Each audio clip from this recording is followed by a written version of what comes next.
Hello guys, welcome to my day in my life video. Good morning. ഇപ്പോൾ സമയം 6:16 ആയിട്ടേ ഉള്ളൂ. പയ്യെ കണ്ണൊക്കെ തുറന്ന് നോക്കുമ്പോൾ എൻ്റെ റൂമിൽ നിന്ന് നല്ല ബ്യൂട്ടിഫുൾ ആയിട്ടുള്ള സ്കൈ എനിക്ക് ഡെയിലി കാണാൻ പറ്റും. എഴുന്നേറ്റ് കഴിഞ്ഞ് ഞാൻ ആദ്യം തന്നെ ചെയ്യുക എൻ്റെ ബെഡൊന്ന് റീസെറ്റ് ചെയ്യുക. ബെഡൊന്ന് ക്ലീനായി കിടക്കുന്ന കാണുമ്പോൾ തന്നെ മനസ്സിനൊരു സന്തോഷമോ. അത് കഴിഞ്ഞ് ഓടിപ്പോയി ഫേസൊക്കെ വാഷ് ചെയ്ത് ബ്രഷ് ചെയ്യും. ബ്രഷ് ചെയ്ത് ഞാൻ അപ്പം തന്നെ ഒന്ന് താഴെ പോകും. താഴെ എന്ന് പറഞ്ഞാൽ എൻ്റെ റൂം മുകളിലായതുകൊണ്ടാട്ടോ. താഴെ പോണത് പ്രത്യേകിച്ചൊന്നും കാര്യത്തിനല്ല, വെറുതെ ഞാൻ എണീച്ചു എന്ന് 4 ആളെ അറിയിക്കാൻ വേണ്ടിയിട്ട്. അത് കഴിഞ്ഞ് ഞാൻ അപ്പം തന്നെ തിരിച്ച് വേഗം എൻ്റെ റൂമിലേക്ക് വരും. ചായ കുടിക്കുന്ന പതിവൊന്നുമില്ല, ജസ്റ്റ് വല്ല വെള്ളം കുടിച്ചിട്ടുണ്ടാവും. റൂമിൽ വന്ന് പിന്നെ പഠിക്കാനിരിക്കും.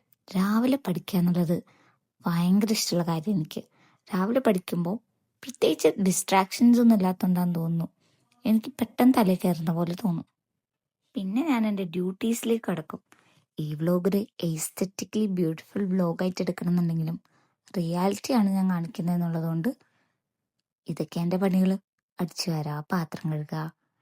ഈ പാത്രം കഴുകുന്ന സീനും എൻ്റെ കിച്ചണൊക്കെ കാണുമ്പോൾ തന്നെ എനിക്ക് മറ്റേ സിനിമ ഓർമ്മ വരും. ഏതാണോ ഗ്രേറ്റ് ഇന്ത്യൻ കിച്ചൺ, അതിനകത്ത് കാണിക്കുന്ന കിച്ചണിൻ്റെ അവസ്ഥ തന്നെയാണ് ഒട്ടുമിക്ക മലയാളികളുടെ വീട്ടിലെന്ന് എനിക്കറിയാം. എൻ്റെ വീട്ടിലും സെയിമാണ്. സോ ഇതെല്ലാം ക്ലീൻ ചെയ്യലാണ് എൻ്റെ മെയിൻ ടാസ്ക്. ഡെയിലി അമ്മ കുക്ക് ചെയ്യും, ഞാൻ ക്ലീൻ ചെയ്യും. ചേട്ടനും ഇടയ്ക്ക് ക്ലീൻ ചെയ്യും. എനിക്ക് ആക്ച്വലി ഒട്ടും ഇഷ്ടമില്ലാത്തൊരു പണിയാണ് കേട്ടോ പാത്രം കഴുകല്. പക്ഷെ എന്ത് ചെയ്യാനാ, ഇതൊക്കെ ചെയ്തല്ലേ പറ്റൂ.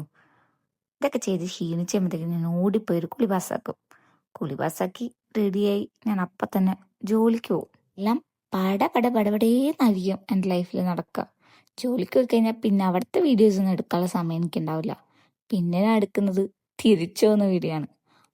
ആ വീഡിയോന്റെ വിഷ്വലാണ്, അതായത് ഞാൻ തിരിച്ച് വീട്ടിലേക്ക് പോകാൻ വേണ്ടി ബസ് വെയിറ്റ് ചെയ്യുന്ന വിഷ്വലായിരിക്കും നിങ്ങൾ ഇനി കാണുന്നുണ്ടാവുക. തിരിച്ച് വീട്ടിലെത്തുമ്പോഴത്തേക്കും ഒരാനനെ തിന്നാനുള്ള വിശപ്പ് എനിക്കുണ്ടാവും.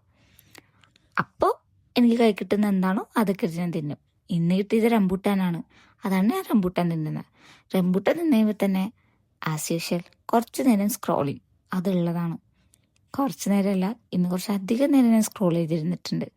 സ്ക്രോൾ ചെയ്ത് എന്തൊക്കെയൊക്കെയോ കണ്ടു. ആക്ച്വലി ഇതൊക്കെ എൻ്റെ ബ്രെയിനെ നല്ലോണം അഫക്റ്റ് ചെയ്യുന്നുണ്ടെന്ന് തോന്നുന്നു.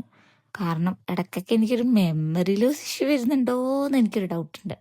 അത് കഴിയുമ്പോൾ പിന്നെ ഫുഡ് കഴിക്കാൻ പോയി. മന്തി ആൻഡ് ഫ്രണ്ട്സ് സീരീസ് നല്ല കോമ്പിനേഷനായിരുന്നു. ഫുഡൊക്കെ അടി കഴിയുമ്പോൾ ഞാൻ പിന്നെ റൂമിലേക്ക് തിരിച്ച് വന്ന് ഒരു ബുക്ക് എടുത്ത് വായിക്കാൻ തുടങ്ങി. അതിപ്പോൾ പിന്നെ റീസ്റ്റാർട്ട് ചെയ്ത ഒരു ശീലമാണ് കേട്ടോ. ഈ ഫോണിൻ്റെ അഡിക്ഷൻ കാരണം കുറേ നാളൊന്നും ബുക്ക് റീഡിംഗ് ഒക്കെ കുറവായിരുന്നു. ഇപ്പം ഞാൻ കിടക്കുന്നതിന് മുന്നേ എന്തായാലും ബുക്ക് റീഡ് ചെയ്തിരിക്കും. ഇപ്പം ഞാൻ ബഷീറിൻ്റെ ഒരു ബുക്കാണ് വായിച്ചുകൊണ്ടിരിക്കുന്നത്. അത് ഓൾമോസ്റ്റ് ഇപ്പോൾ തീരാറായിട്ടുണ്ട്. ബുക്ക് റീഡ് ചെയ്ത് കുറച്ച് കഴിയുമ്പോൾ തന്നെ ക്ഷീണം കാരണം എനിക്ക് ഉറക്കം വന്ന് തുടങ്ങും. അപ്പം ഞാൻ പയ്യെ കിടന്നുറങ്ങും.